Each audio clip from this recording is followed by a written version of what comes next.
بالله من الشيطان. بسم الله الرحمن الرحيم.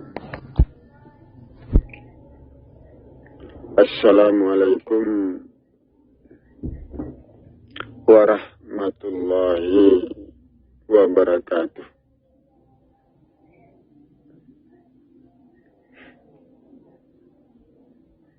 الحمد لله رب العالمين.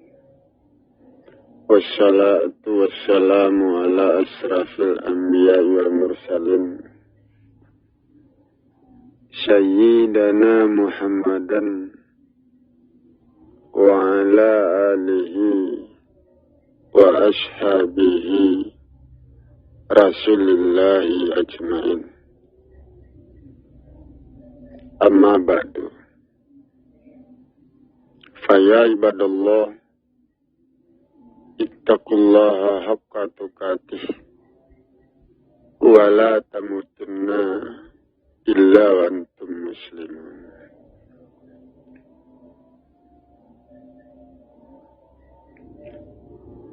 Puji syukur kita berikan kepada Allah Tuhan semesta alam. Salam hormat kita berikan pula kepada Muhammad Rasulullah Sallallahu alaihi wasallam. Saudara-saudara kaum muslimin jamaah yang saya hormati, saudara,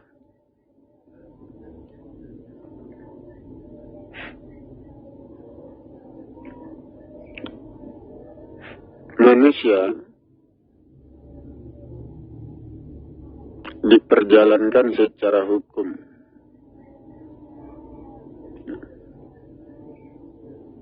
dengan ilmu, dengan mempergunakan hukum sebab akibat.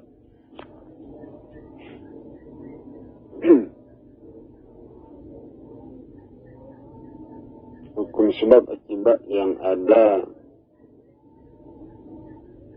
di langit dan di bumi, hukum sebab akibat yang terbentuk oleh hubungan manusia dengan segala sesuatu. Hubungan itulah yang memperjalankan manusia atau mendorong manusia sehingga manusia bergerak, dan terjadilah perubahan pada diri manusia.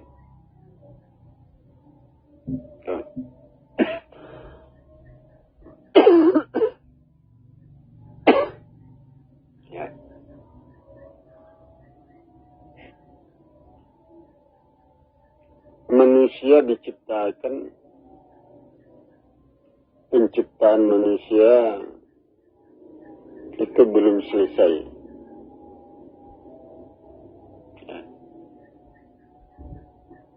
Allah menciptakan manusia, tetapi sempurnanya manusia itu disempurnakan oleh usaha manusia itu sendiri.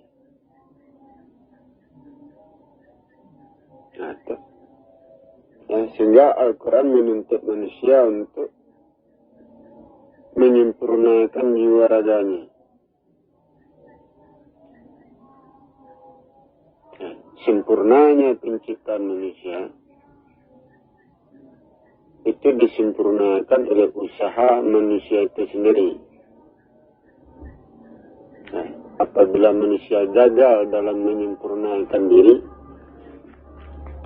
apabila manusia gagal dalam membentuk dirinya, maka dia dilemparkan ke dalam neraka.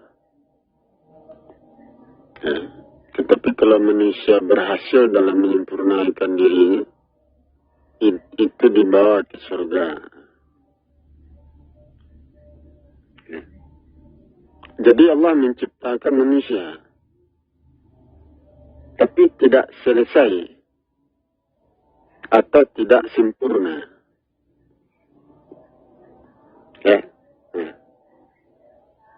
sempurnanya penciptaan manusia itu diserahkan kepada manusia itu sendiri. Nah, usaha-usaha yang dilakukan oleh manusia, usaha-usaha itulah yang mendorong manusia, yang membawa manusia, sehingga penciptaannya menjadi sempurna dan selesai. Nah, itu. Ya. Apabila Allah yang menyempurnakan penciptaan manusia, tentu seluruh manusia masuk surga.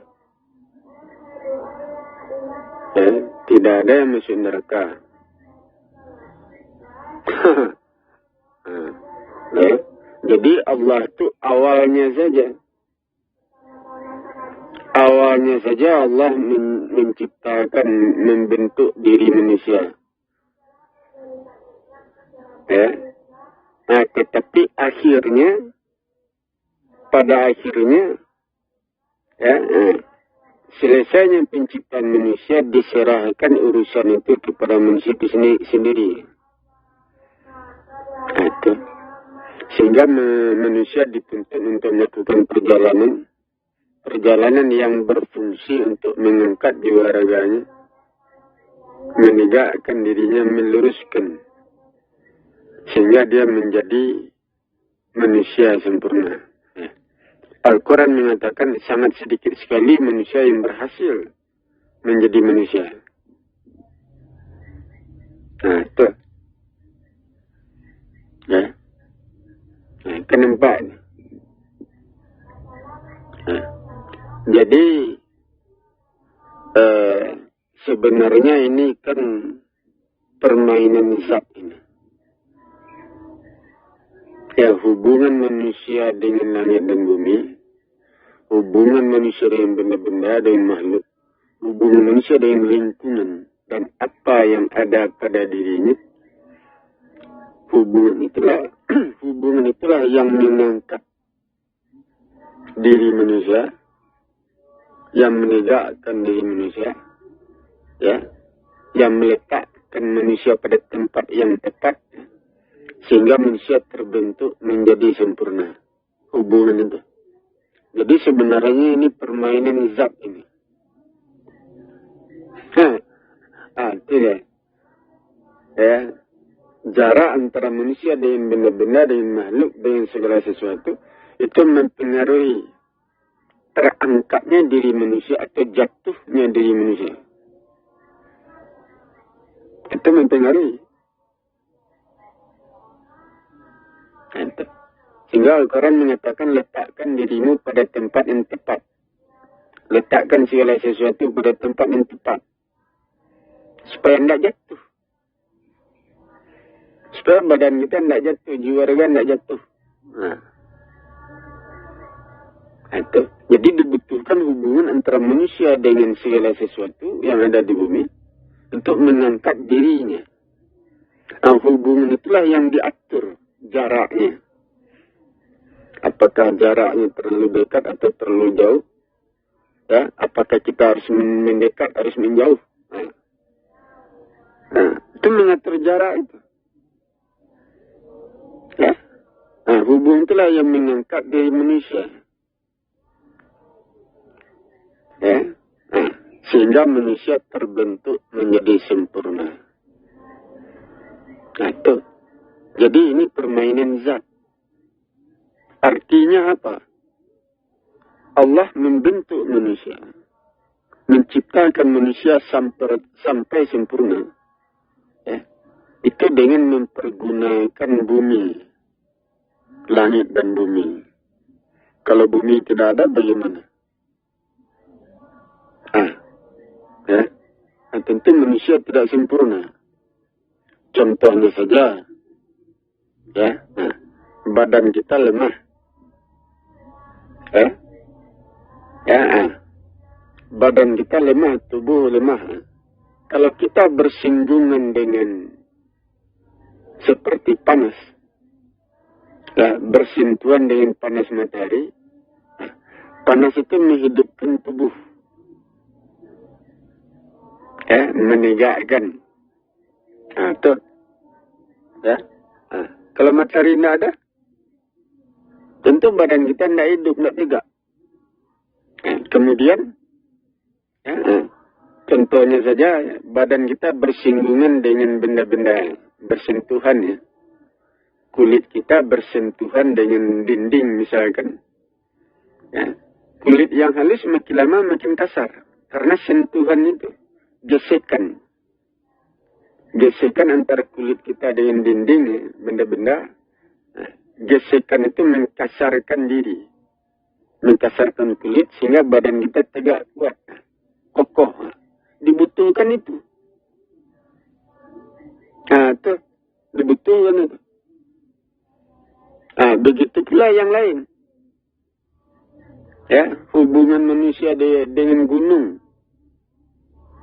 Ya, kalau manusia mendaki gunung, itu tenaganya meningkat itu.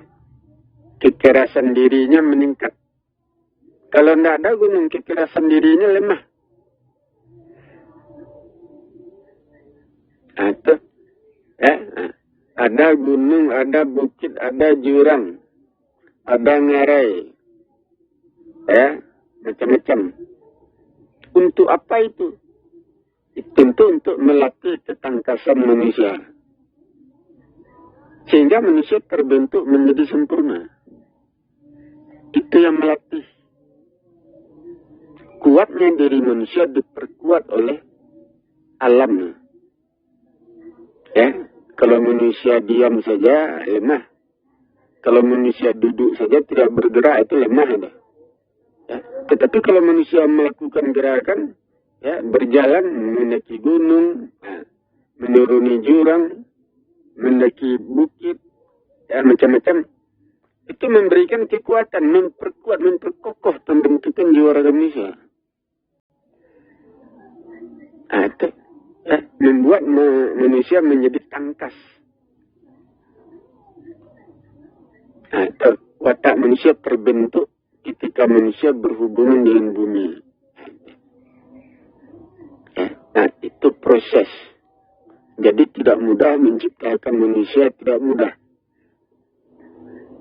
Ya, Adam saja diciptakan itu di dalam wilayah langit dan bumi.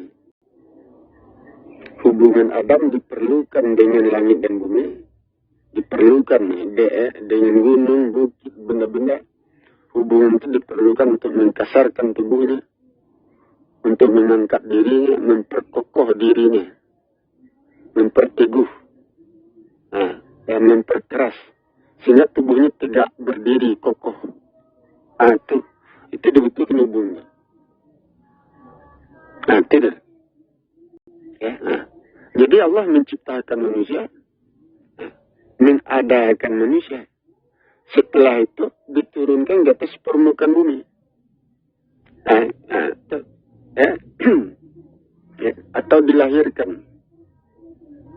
Setelah manusia dilahirkan ke atas permukaan bumi, maka hubungan manusia dengan bumi, dengan segala sesuatu yang ada di bumi, itulah yang menegakkan diri manusia. Yang membuat manusia tangkas, pintar, kokoh, hatinya teguh. Itu yang membuat sehingga pembentukan jiwa raganya sempurna. Itu. Jadi inilah proses pembentukan. Inilah proses penciptaan. Apakah sholat mampu seperti ini? Proses alam tidak bisa digantikan oleh sholat, oleh ibadah. Kan nampak itu. Ya. Ibadah itu berfungsi. Ibadah itu tentu ada tujuannya. Tujuannya tidak sama dengan hubungan manusia dengan alam, itu berbeda. Ya. Ibadah itu, ya, itu berbeda, ibadahnya berbeda pula tujuannya, manfaatnya. Ya. Hubungan manusia dengan segala sesuatu yang ada di bumi, itu juga berbeda manfaatnya. Tidak sama manfaatnya. Jadi terangkatnya jiwa raga manusia, terbentuknya diri manusia, sempurnanya penciptaan manusia, itu disempurnakan oleh hubungan manusia dengan segala sesuatu yang ada di bumi ini. Itu, ya. Nah, jadi penciptaan Allah itu tidak selesai. Allah hanya mengadakan manusia. Allah hanya mengadakan, melahirkan manusia. Kalau manusia sudah ada, maka urusan penciptaan manusia itu diserahkan kepada manusia itu sendiri. Manusia itu sendirilah yang berusaha untuk menyempurnakan jiwa raganya. Kalau berhasil manusia menyempurnakan jiwa raganya, maka dia masuk surga. Kalau gagal, maka dia masuk neraka. Itu hukum-hukumnya. Akan nampaknya.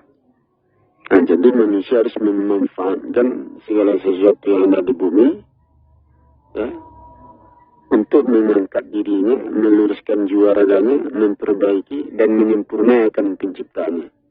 Manusia harus memanfaatkan segala sesuatu yang ada di bumi, segala sesuatu yang ada di sekitarnya, yang ada pada dirinya, harus memanfaatkan itu. Sehingga penciptaan jiwa raganya sempurna. Kan nampaknya. Jadi demikian supaya kita perhatikan, supaya dipahami, saya akhiri. Wabillahi taufiq wal hidayah. Wassalamualaikum warahmatullahi wabarakatuh.